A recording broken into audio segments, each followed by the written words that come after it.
Have you ever been going somewhere and just absolutely lost your way?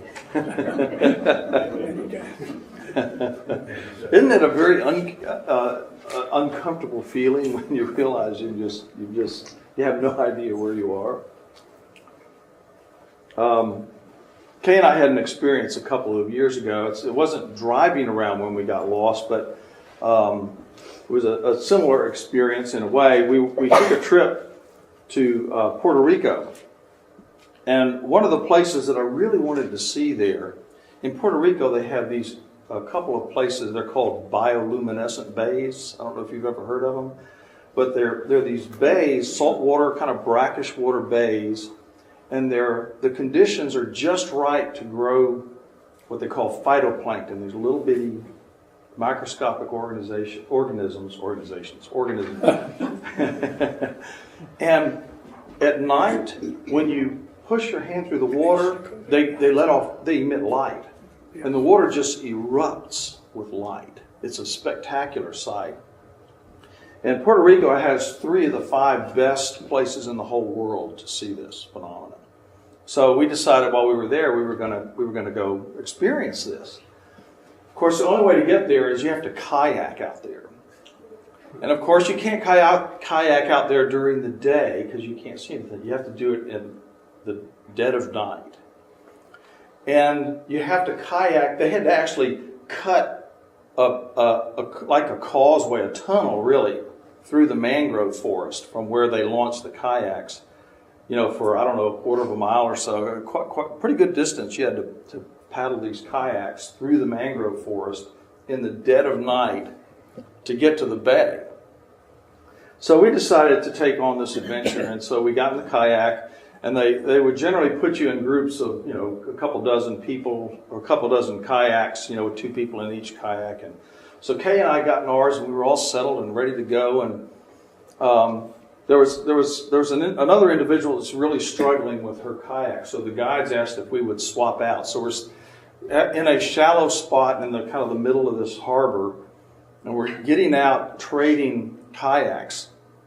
And then after we got in the kayak, we discovered why she was having trouble with this kayak.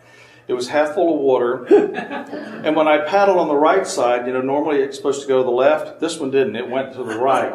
And if you paddled on the left side instead of going the other way, it was just completely backwards. And of course, by the time we got settled, we were at the end of the line. So off we go through the mangrove, and we're struggling to paddle this thing. And we get into this tunnel, and you cannot see anything. I mean, the canoes had lights, the kayaks had lights on them. You were supposed to follow the ones in front of you, led by the guide. So here we are. You can't see anything, and you can kind of feel the mangroves kind of going past you, but you really can't see them.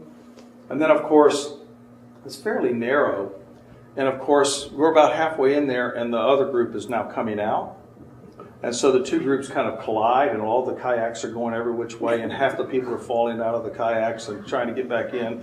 And I'm paddling this way and going this way in case I'm driving Kay into the mangrove trees, and she's, mangrove trees. So by the time we finally recovered, our group is nowhere to be seen. And we're, the other group's gone, and we're sitting there, and we can't see any lights in front of us, and it's just pitch black. So we're going, okay. So we just say, well, let's just kind of keep going the way we were going and hope there's not any forks in the road. And, we paddled for a little bit longer, and we went around a little bend, and then caught up with the lights again and saw them, and we made our way there and caught up with them. And had a really great time in the bay. It's really, if you ever get a chance to do that, it's really spectacular because you run your paddle through the water, and the water just erupts with light. You take a handful of water, it's like stars sprinkling down your arm. Fascinating experience. But getting there was quite the journey for us on that particular day. And of course, we couldn't help but wonder for a while there if we were going to be not discovered until the next day somewhere in that mangrove forest. And the reason I bring that up is because really, in a way, the Christian life can be like that. Through the good news of Jesus Christ, God shines His light on us and opens our eyes to see Him and to know Him. And He calls us to be His disciples and to follow Him and to learn from Him. But that does not mean that there will not be times in our life, periods of times, when it's difficult for us to see the way ahead. Kind of like Kay and I getting lost in the mangrove forest. The light you've been following seems to get out ahead of you, or for some reason you can't see it. And what do you do in times like that? Knowing Christ and having seen the light of Christ does not mean that we will not have times of perplexity in our walk. In life, we still have to paddle through the mangroves. Times like that, we need to persevere and seek the Lord and watch out for one another, care for one another. The readings today and the message that I want to bring out of them today is about following the light of Christ. And there are several points I'd like to make. First, Jesus is the one whom God has sent to be the light of the world. Jesus is the one whom God has sent to be the light of the world.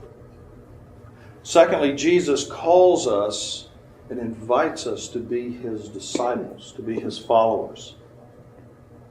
Thirdly, following Jesus means to take it one day at a time. Earlier this morning, we sang, "This is the day that the Lord has made." That's the day that we can lay hold of the grace of God today, every day. And we walk day by day. That's how we walk. Finally, following Jesus means to seek the Lord with our whole heart. So let's look at the first one.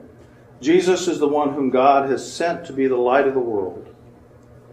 In the Old Testament lesson today, Isaiah prophesied that those who lived in the region of Galilee would see a great light. He wrote, "Nevertheless, there will be no more gloom for those who were in distress.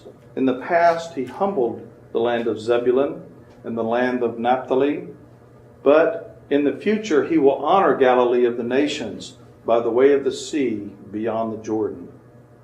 The geographic area that Isaiah is describing here is the area of Galilee, around where the city of Capernaum is located. That Jesus was kind of the center of Jesus' ministry when He was in the Galilee area. It's in this area that Jesus preached the Sermon on the Mount, and the people were amazed at His teaching. It was in this region that He healed many who were sick, and the gospel lesson today told us that He healed all that were brought to Him. You remember the story of the paralytic that they cut a hole through the roof and lowered him down because the crowd was so big they couldn't get to him? That happened in this area. It was in this region that He multiplied the loaves and the fishes, and the people saw the wonder of the power of God. And it was here that Jesus called many of those who were His disciples. And in the lesson we read today, we heard about the calling of Andrew and Peter and James and John. Isaiah said of the people in that region, "The people walking in darkness have seen a great light. On those living in the land of deep darkness, a light has dawned." And then in the gospel lesson, Matthew takes this very prophecy from Isaiah and he applies it directly to Jesus. He said, "When Jesus heard that John had been put into prison, He returned to Galilee. Leaving Nazareth, He went and lived in Capernaum, which was by the lake in the area of Zebulun and Naphtali, to fulfill what was said through the prophet Isaiah." And then he quotes that very passage that we just read. Matthew is telling us that Jesus is the fulfillment of that prophecy, that Jesus is the one that God sent to be the light of the world. And it was the light of God's truth shining through Him in His teaching, in the way He ministered to people, in the way He loved people, that they saw this is why the people were attracted to Him. It was the wisdom of His teaching. It was the love and the mercy of God displayed to the people through Him. It was his power, the power of God's love, manifested through Jesus that the people saw, and the crowds followed him. It was this that the disciples saw, so that when Jesus called them, they were willing to lay down their nets and follow him. They gave up their living and turned and followed Jesus. The second point that I'd like to make is that Jesus calls us to be his disciples and to follow him as well. You know, it's one thing to see and recognize the light of Christ, and another thing entirely to commit yourself to follow that light. There are many people who admire Jesus as a good moral teacher and may even intellectually agree that he's the Son of God, but who go on and live their lives as if that didn't make any difference at all. In the same way, there are many who followed Jesus with great excitement during his Galilean ministry, but in the final analysis, they did not stick with him. But out of the crowds that were following him, Jesus selected 12 to be his disciples. And in the same way, he calls each one of us to follow him, to commit our lives to him, to be willing to serve him, to walk in a relationship with him wherein we can come to know him, to love him, to serve him, to see that light of Christ in our lives and shining through our lives to others. You know, I'm thinking about the period of time in my own life when I was trying to find my faith and trying to discover my faith, and it was the changed life of one of my friends that was one of the primary things that got my attention, because I knew him before he committed his life to the Lord, and when I saw the difference in his life afterwards, I knew something was going on with him, and I knew I was hungry, and I wanted what he had, and I saw the light of Christ shining through him, shining through what the Lord did in his life, and that really got my attention. And I also think that the fact that each one of you is here today is indicative of the fact that in some way you too have seen that light. You've seen that light, and you're here seeking him. You're here to come into his presence. You're here to draw near to the Lord who loves us and who sheds his grace and mercy upon us. Your presence here represents a response to that call from him. And I want to assure you today that Jesus is faithful to guide you through the challenges of life. He will get you through the mangroves. He will get you through the mangroves. You can trust him. That brings me to my third point, that when we consider following Jesus, there's a whole lot of things we can talk about, a whole lot of aspects about following Jesus we can talk about. Too many to really go into. I'm going to focus on a couple. This is one I'm going to focus on today. Following Jesus means to take it one day at a time. Take it one day at a time. Let me ask you a question. Do you suppose the disciples really understood all the implications of what following Jesus meant when he issued that call to them? Do you suppose that they realized all that following Jesus would mean for their lives? I don't think so.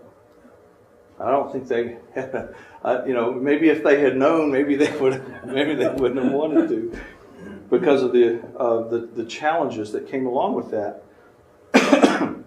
But they learned what it meant, and they learned what it meant one day at a time, one step at a time, moment by moment, in their relationship with the Lord, as they lived life with him. Following Jesus means that we too must take it one day at a time. I don't believe that Jesus sat down with them and discussed everything that was going to happen. I don't think he laid out a whole plan all the way from A to Z and said, this is the way everything's going to turn out.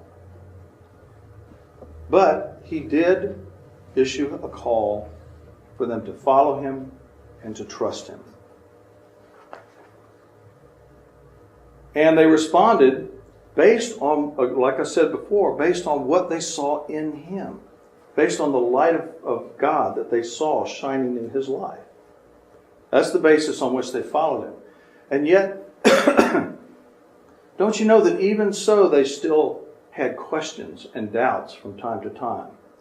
Like, for example, when Jesus tarried and Lazarus was sick and he died. And they were perplexed. Why did you wait? Or when he was crucified, how does that fit into this plan? They didn't understand. And even after the resurrection, doubting Thomas, remember? Unless I put my hands in the marks of his hand, my fingers in the marks of his hand, I will not believe it. They had to struggle and grapple with all of those things. And so do we. That is the walk of faith.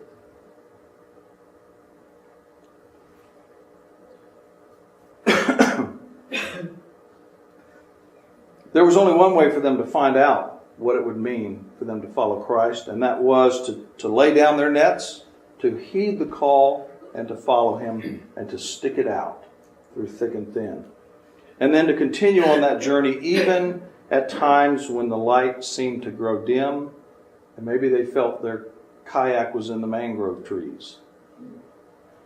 In the same way, Jesus calls us to follow him today.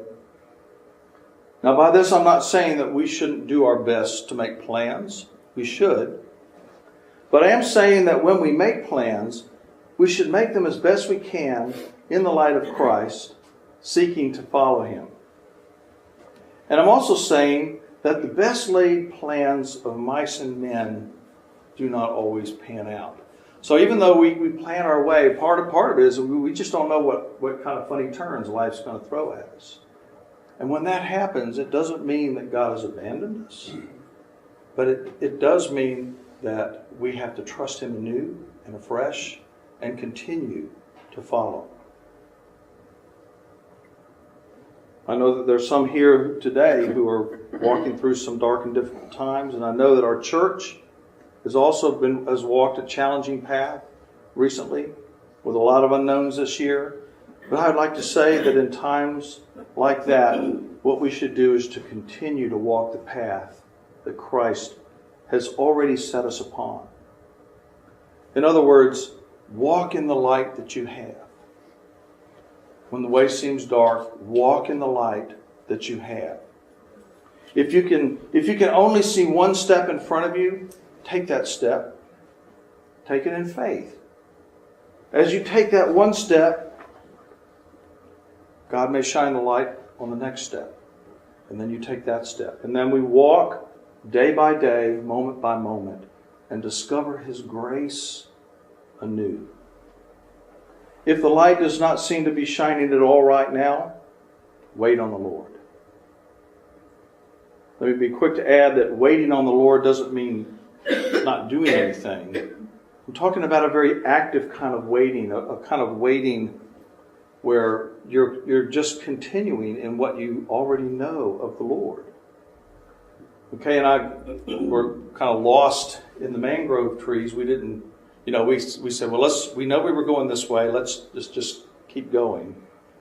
And in doing that, we were able to catch up with the group. That's kind of what I'm talking about, is that we just continue to walk in the light God has already given us.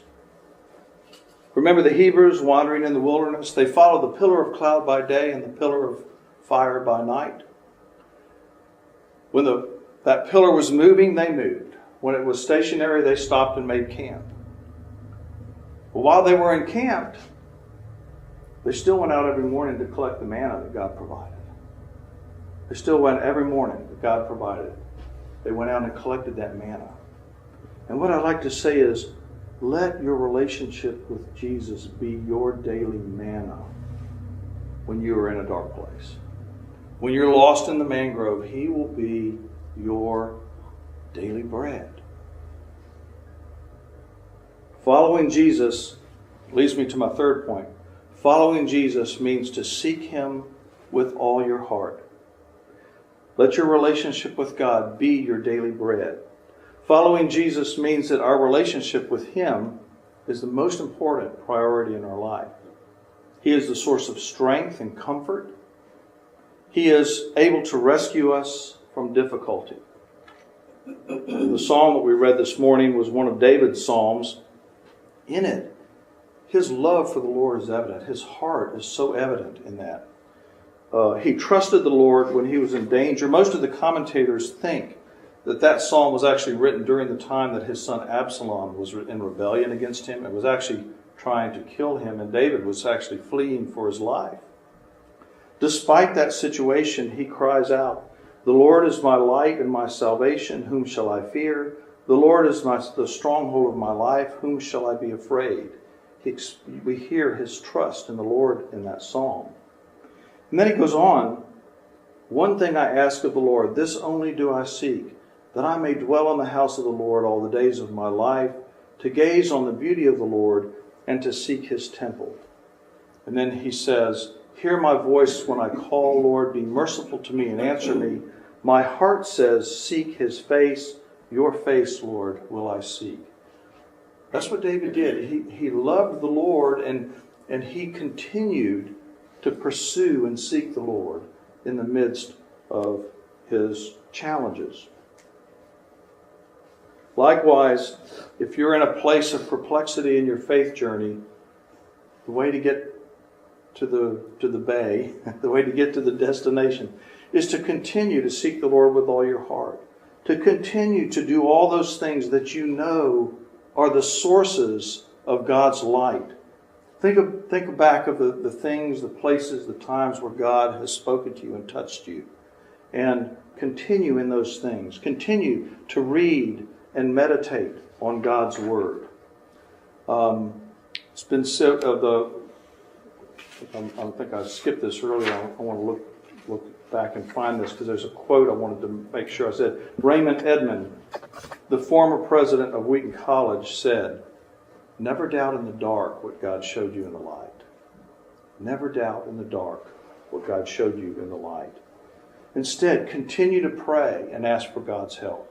Continue to praise and worship. Continue to come to the Lord's table to receive spiritual nourishment. Continue in the fellowship of the body. And as you do so, as you take those steps that you know are those sources of light and life from the Lord, He will guide you through the mangroves." I'd like to conclude with one more little illustration from the life of Jim Lovell. Jim Lovell was one of the Apollo 13 crew. I think he was the captain of that. You remember that was the moonshot that went wrong when they had the explosion in the command module and they almost died out there in space. Well, in his book, and also I believe this is in his movie, he relates a story about the time he was a pilot in World War II. And he was launched on a mission in the Sea of Japan with a number of other pilots. And after the mission, they were to rendezvous at a certain point and then fly back together to the carrier. But his homing device, instead of homing in on the carrier, somehow picked up a signal from Japan, and so he was going the wrong way, and before he knew it, he was lost. He didn't know where he was. And being rather kind of an engineer kind of guy, he had constructed this little contraption that he could plug in to the panel and it would shine light on his laps, and he was going to try and read some manuals to try and figure out, navigation manuals to try and figure out where he was so he could get back. And when he plugged it in, something went wrong and it short-circuited his entire instrument panel. And all the lights went out of his instrument panel. And here he is over the Sea of Japan, no lights, he's lost. But he looks down, when the lights went out on the instrument panel, he looked out, and lo and behold, what he saw on the ocean was the wake of the aircraft carrier that, remember those phytoplankton I told you about? That had stirred up a trail of light in the ocean. And he looked down and he saw that light coming out from the ocean, and that was his way home. He followed that light, and it took him back to the aircraft carrier. And that's how he was saved and rescued at that time. So I really, in conclusion, the main thing I want to do is just to encourage you all just to continue to seek the Lord, continue in the Word, continue at the table, continue in the fellowship, continue in the prayers. God is faithful. God will, as a congregation, will lead us through. God will lead you through the mangroves. In the name of the Father, the Son, and the Holy Spirit. Amen.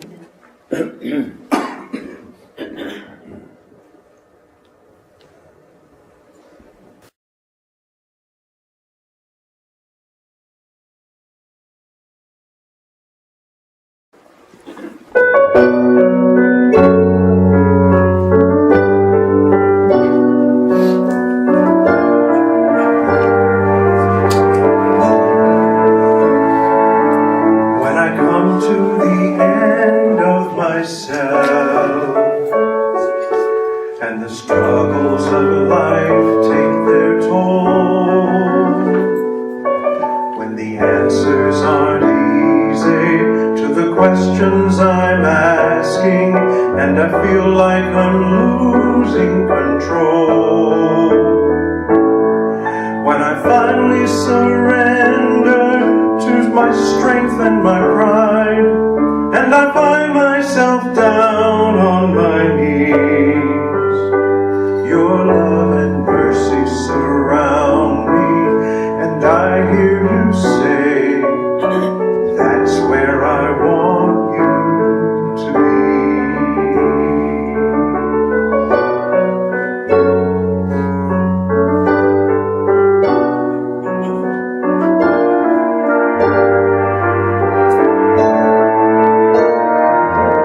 When obedience comes with a price that I'm not sure I'm willing to pay, when the mountains aren't moving and the odds are against me, and I feel my faith slipping away, when I finally surrender to your perfect will, and I find myself down on my knees, your love and mercy surround me, and I hear you say, that's where I want you to be.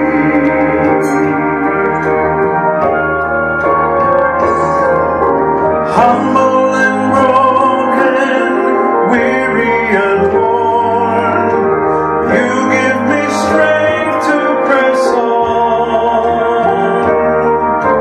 Perfect in weakness, your power shines through. You carry me all my life long, my life long. When I come to the end of my way, and I fly to my heavenly home, when I join with the millions in glad adoration, and we sing and rejoice round the throne,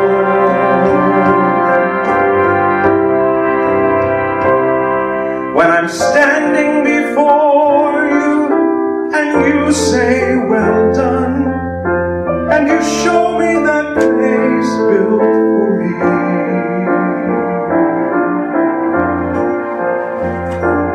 I'll bow before you in honor, and I'll hear you say, that's where I want you to be. That's where I want you to be.